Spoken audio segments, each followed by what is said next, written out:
Hey everybody, I'm Kyle Toth, and I just graduated Hudsonville High School in spring of 2015. Uh, for those of you who don't know me, I played football, basketball, and baseball all 4 years at Hudsonville, and I was number 14 in my varsity career, so I don't know if you recognize that or anything. Um, but uh, it feels kind of weird doing this video because it feels like I was just in 8th grade. Um, but now I'm going to college at Wayne State in Detroit to play Division II football, and I'm going to share with you some leadership experiences on what got me to this point. So many different ways that you can lead people, so many different types of leadership. Um, to me, it would be just to be that guy that everyone looks up to because he's doing things right. Um, just to be encouraging to everyone who's following you and to make sure they're getting better every day. That's just the biggest thing for me. Who are some leaders that I look up to?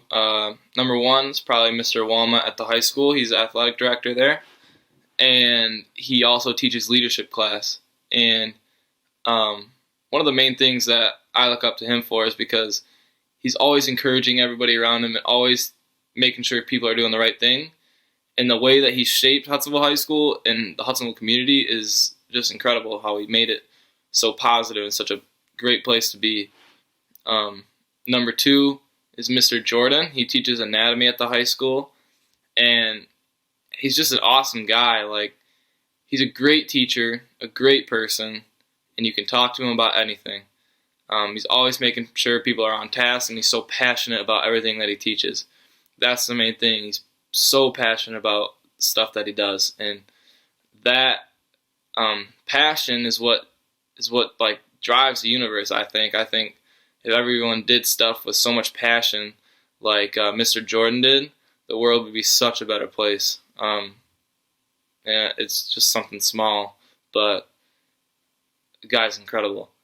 And my last people that I look up to, probably just the kids that sort of sit the bench in sports, but they're so positive about everything they do, and they are always encouraging their teammates, even if they don't get to play. That's got to be so hard to do.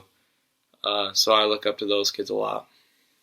My role as a leader has kind of changed in the past 2 years.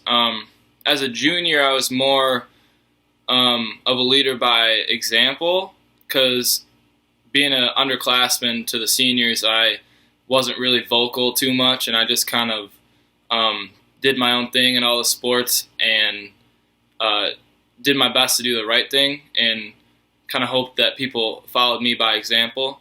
But as I transitioned into senior year, I kind of felt the team needs a little bit more, being the captain. And so I got a little bit more vocal, sort of let the players know exactly what we had to do, what needed to be done, what needed to be expected. So those are kind of the two ways that I lead. Some people have different ways. But I think one of the main things coming into high school, I kind of noticed a lot of seniors kind of being mean or degrading towards the juniors, sophomores, and freshmen. And I never really liked that because I never really felt like the team could keep a strong bond when people were doing that. So as I moved up the ladder a little bit, I kind of took the underclassmen under my wing as much as I could. I tried to make them my friends, so team chemistry could be at an all-time peak. So I think that's a main thing in being a leader, and those are the two ways that I see myself as a leader. One piece of advice I have for setting goals and having a vision for the future is probably just to have as many goals and visions as possible, because if you set your goal to be this one thing, I mean, sure, you might get it, but you might not.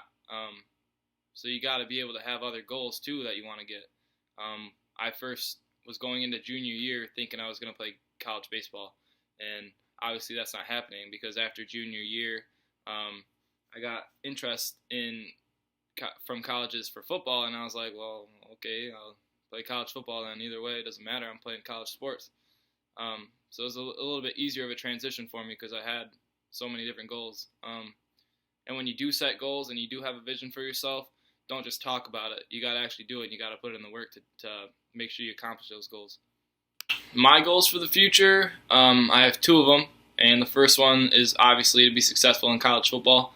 I'm going to do that by working hard in the weight room and on the practice field and developing strong relationships with my players and my coaches.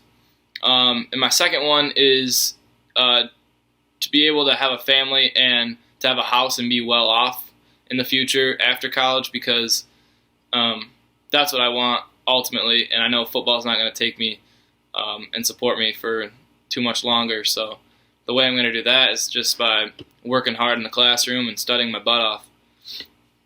My advice for the 8th graders is just to, number one, start off freshman and sophomore year strong in the classroom, because you don't want to slack and then get to junior and senior year and not have any room for error.